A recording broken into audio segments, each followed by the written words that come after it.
Hi friends, எப்படி இருக்கீங்க?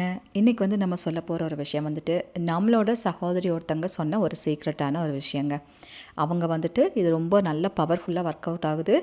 எனக்கு வேற ஒருத்தங்க சொன்னாங்க, நான் தொடர்ந்து இந்த விஷயத்தை ஃபாலோ பண்ணிட்டு வரேன்.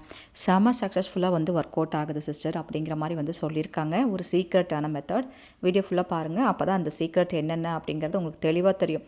ஒரு ஸ்டெப்பையும் நம்ம கரெக்டாக அதை ஃபாலோ பண்ணும்போது, என்னடா நமக்கு மட்டும் இப்படி போயிட்டுருக்கே லைஃப்பில், ஒரு விஷயம் கூட நடக்கலையேன்னு ஃபீல் பண்ணுறவங்களுக்கு கூட நல்ல ஒரு சொல்யூஷன் கொடுக்குற வகையில் அது இருக்கும். அவ்வளோ ஒரு பவர்ஃபுல்லான ஒரு விஷயந்தான். என்னங்கிறது பார்த்துடலாங்க. அதற்கு முன்னாடி இது நவமூலிகையாகத்துக்கான அப்டேட்டுங்க. வரப்போகிற பஞ்சமி எப்போ வருதுன்னா 3ஆம் தேதி வருது. 2ஆம் தேதியோடு நீங்கள் பெயர்கள் கொடுக்கறதுக்கான டைமிங்ஸ் முடியுது. நம்ம வீடியோ தொடர்ந்து இந்த 5 இயர்ஸாக பார்த்துட்டு இருக்கிறவங்களுக்கு நல்லாவே தெரியும். நவமூலிகையாகம்னா என்ன, இதுக்கு எப்படி பேர் கொடுக்கணும், இதுக்கு என்ன ப்ரொசீஜர், இது எல்லாமே நல்லா தெரியும். சப்போஸ் இந்த வீடியோவை நீங்கள் புதுசாக பார்த்துட்ருக்கீங்க, உங்களுக்கு இதை பற்றிலாம் ஒன்றுமே தெரியல, எனக்கும் பேர் கொடுக்கணும், இல்லை இது என்னன்னாச்சும் நான் தெரிஞ்சுக்கணும்னு நினச்சிங்கன்னா, இந்த வீடியோலேயே வாட்ஸ்அப் நம்பர் இருக்குது. அந்த நம்பரில் நவமூலிகை அப்படிங்கிறத நீங்கள் டைப் பண்ணி அனுப்பிவிட்டாலே போதும். ஆட்டோமேட்டிக்காக உங்களுக்கு அந்த மெசேஜ் வந்துடும். அது என்ன ஏதுங்கிறது நீங்கள் தெரிஞ்சுக்கிறதுக்கு அந்த மெசேஜில் போய் பார்த்தீங்கன்னா ஃபுல் டீட்டெயில்ஸ் இருக்கும். நவமூலிகைனா என்ன, இதுக்கு என்ன ப்ரொசீஜர் பேர் கொடுக்கறக்கு, பேமெண்ட் எப்படி பண்ணணும், அதுக்கு எந்த அக்கௌண்ட் நம்பரு, ஸ்க்ரீன்ஷாட் எப்படி எடுக்கணும், அதோட சாம்பிள்ஸ் எப்படி இருக்கும், எல்லாமே அதில் இருக்குது. இங்கே உள்ளே போய் பார்த்தீங்கன்னா தான் உங்களுக்கு அது தெளிவாக புரியும். அதனால் ஃபஸ்ட்டு இது என்ன ஏதுங்கிறது நீங்கள் தெரிஞ்சுக்கோங்க, புரிஞ்சுக்கோங்க. தேவைப்படும் பட்சத்தில் உங்கள் பெயர்கள் வேணாலும் நீங்கள் கொடுத்துக்கலாம். சரிங்களா? இன்றைக்கி கூட ஒரு சிஸ்டர் அவங்க சக்ஸஸ் ஸ்டோரி சொல்லியிருக்காங்க. அவங்களுக்கு என்ன மிராக்கிள் நடந்துச்சு அப்படிங்கிறத கேட்டுட்டு, நான் சொன்னேன் இல்லையா, நம்மளோட சிஸ்டர் ஒருத்தங்க ரொம்ப ஸ்ட்ராங்கான விஷயம் சிஸ்டர், கண்டிப்பாக நம்ம சிஸ்டர்ஸ்டெல்லாம் சொல்லுங்கள், இது நல்லா ஒர்க் அவுட் ஆகுது, ரொம்ப ரொம்ப ஈஸி அப்படிங்கிற மாதிரி சொல்லியிருக்காங்க. என்ன விஷயங்கிறத நம்ம பார்த்துடலாம். சரிங்களா? அக்கா, உங்களுக்கும் சித்தரையாவுக்கும் வராகி அம்மாவுக்கும் நான் எவ்வளோ நன்றி சொன்னாலும் பத்தாது அக்கா. அது வார்த்தைகளால் சொல்ல முடியாது. ஆக்சுவலாக எனக்கு அந்த ஆப்ரேஷனுக்காக முதல்ல ஒரு நாள் அட்மிட் ஆயிருந்தபோது அந்த கட்டி, அந்த கர்ப்பப்பை மேலே இருக்க கட்டியை அதை செக் பண்ணுறதுக்காக தான் அனுப்பிச்சாங்க. ஆக்சுவலாக அது கேன்சர் கட்டியா இல்லையான்றது தெரியறதுக்காக தான் அது கட் பண்ணி எடுத்திருந்தாங்க. அதுக்கப்புறம் அது ஆயிட்டு விட்டி தான் நான் நவமூலிகைக்கு பணம் அனுப்பிச்சேன். பட் அது அனுப்பிச்சிட்டு நான் வீட்டுக்கு வந்தேன். அதுக்கப்புறம் என்னை மறுபடியும் அட்மிட் ஆக சொன்னாங்க. எனக்கு அந்த கர்ப்பப்பை எடுக்கணும்னு சொன்னாங்க. நான் மறுபடியும் அட்மிட் ஆகிறதுக்கு போனேன் ஹாஸ்பிட்டலுக்கு. அந்த நேரத்தில் தான் அம்மா எனக்கு பணம் என்கிட்ட ரொம்ப கம்மியாக இருந்ததுனால, நாங்கள் சரி இருக்க பணமே வச்சு போகலாம், அதுக்கப்புறம் அந்த அம்மா தான் வழி விடும் அப்படின்னு நினச்சி நான் போயிட்டேன்க்கா. போய் ஹாஸ்பிட்டலில் சேர்ந்தேன். அதுக்கப்புறம் தான்க்கா எனக்கு ஒரு மிராக்கல் நடந்தது. நான் வேலை செய்கிற இடத்துல இருந்து நிறைய பேர் எல்லா வீட்டில் இருந்தும் பணம் கொஞ்சம் கொஞ்சமாக போட்டு எனக்கு கொண்டாந்து, நான் ஆப்ரேஷன் வார்டில் இருக்கேன், ஸோ அம்மா கைக்கு கொஞ்சம் பணம் கொண்டாந்து கொடுத்தாங்க. எனக்கு நல்லபடியாக ஆப்ரேஷன் முடிஞ்சது. தேங்க்ஸ் சொல்கிறேன்க்கா உங்களுக்கு. இந்த வீடியோ போட்டதுக்கு நீங்கள் இந்த வீடியோ நிறைய பேருக்கு நீங்கள் இந்த வீடியோ போடுறதுனால எங்களை கொஞ்சம் நிறைய பிரச்சனை நல்லபடியாக இது ஒரு தீர்வு கிடைச்சிட்ருக்கு. உங்களுக்கு கோடான கோடி நன்றி அக்கா.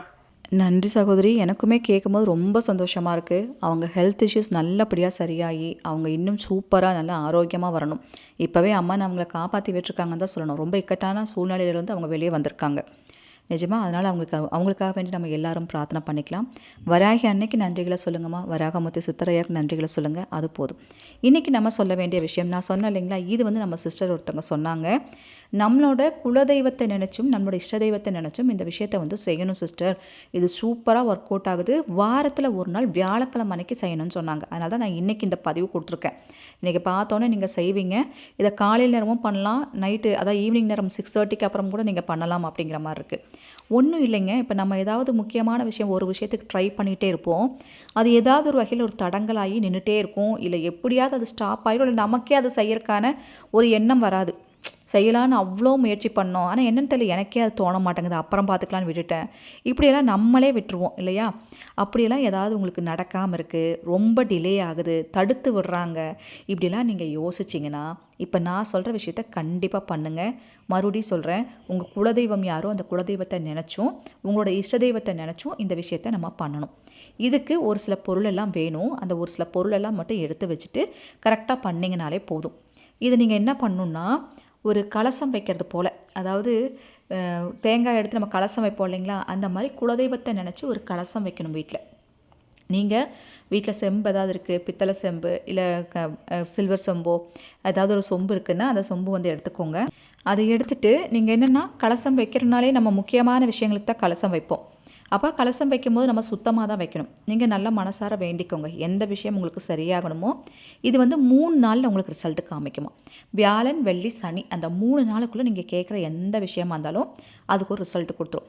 அப்போ கலசம் வைக்கும் போதே நீங்கள் என்ன பண்ணணும், அந்த தேங்காயை எடுத்துகிட்டு நல்லா பிரார்த்தனை பண்ணணும். நான் கேட்குற அந்த விஷயத்த 3 நாளுக்குள்ளே எப்படியாவது செஞ்சு கொடுத்துருங்க அப்படிங்கிற மாதிரி நல்லா வேண்டிட்டு நீங்கள் வைக்கணும். வீட்டில் இருக்க செம்பு எடுத்து வச்சுட்டு அது மேலே தேங்காய் வச்சுக்கோங்க. எப்பவும் போல் கலசம் வைக்கிறது உங்களுக்கு தெரியும். மஞ்சள்லாம் பூசி குங்குமம்லாம் வச்சு ஒரு பிளேட்டில் பச்சரிசி போட்டு வச்சு அந்த கலசம் வைக்கணும்.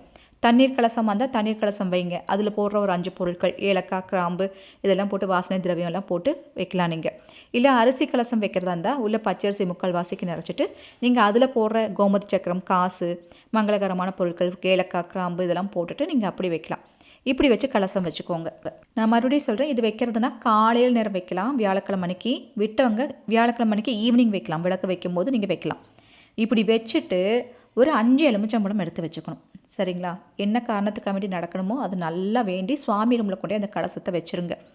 வேண்டிட்டு 5 எலுமிச்சம்பழம் நமக்கு வேணும். அந்த 5 எலுமிச்சம்பழமும் நீங்கள் எடுத்து வச்சுக்கோங்க.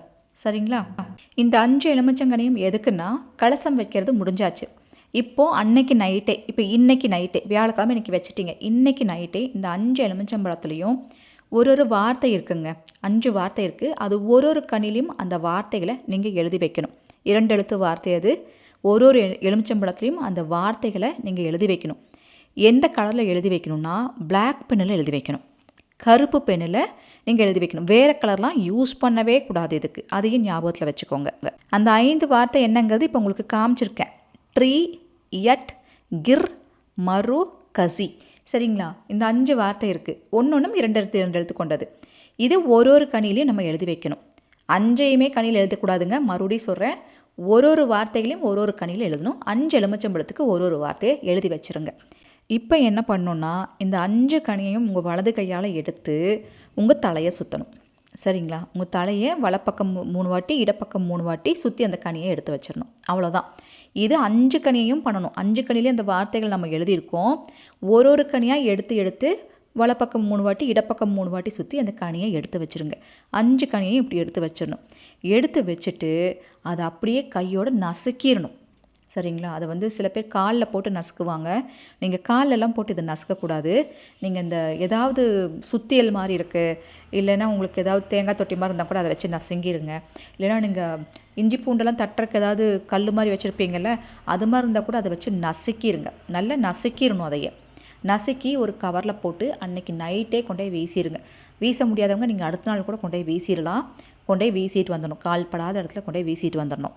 இப்படி மட்டும் நம்ம செஞ்சுட்டாங்க, அது எந்த விஷயமா இருந்தாலும் நடக்காத விஷயம் நடத்தி காமிச்சிருமா. அது எதுவாக இருந்தாலும் நடந்துரும் அப்படின்னு சொல்கிறாங்க. இப்போது வீடியோ பார்க்குறவங்களுக்கு என்ன டவுட் வரும்னா, டெய்லியும் 3 நாள் வைக்க சொல்லியிருக்கீங்க கலசம். அப்போ டெய்லியும் எலுமிச்சம்பழத்தை எடுத்து இந்த மாதிரி எழுதி இப்படி நசுக்கணுமா அப்படின்னு கேட்பீங்க. ஆமாங்க, அப்படி தான் செய்யணும். டெய்லியும் 5 எலுமிச்சம்பழம் எடுத்து இந்த வார்த்தைகளை கருப்பின் காலை எழுதி உங்கள் தலையை சுற்றி இப்படி நசுக்கணும். இப்படி செய்யறதன் மூலமாக அது எதுவாக இருந்தாலும் சரியாயிருவாமாங்க. அவ்வளோ ஒரு மேஜிக் மாதிரி நடக்குமா. இந்த வார்த்தைக்கு அத்தனை ஒரு மகிமை இருக்குது. வெறும் 2 எழுத்து தான், அத்தனை ஒரு மகிமை இருக்குது. ப்ளஸ் நம்ம இப்படி செய்கிறனால நம்ம குலதெய்வம் வந்து நமக்கு துணையாக இருந்து அந்த விஷயத்த செஞ்சு முடிக்குமா. எதுவாக இருந்தாலும் நடத்தி காமிக்கும் அப்படிங்கிறாங்க. அதனால தான் 3 நாளும் இப்படி செய்யணும். அன்னன்னைக்கு எலுமிச்சம்பழத்தை அன்னன்னைக்கு ரிமூவ் பண்ணிடுங்க. முடியாதவங்க அடுத்த நாள் காலையிலேயாச்சும் அதை ரிமூவ் பண்ணிடுங்க. சரிங்களா? ஏதாவது தடையாக இருந்தாலும் சரி, எல்லா தடைகளையும் உடச்சிருந்து இது பண்ணிடும். அப்புறம் 3ஆம் நாள் அந்த சனிக்கிழமை அன்னைக்கு, ஏன்னா வியாழன், வெள்ளி, சனி 3 நாள் வந்து நம்ம சுவாமிக்கிட்ட கலசம் வைக்கிறோம்.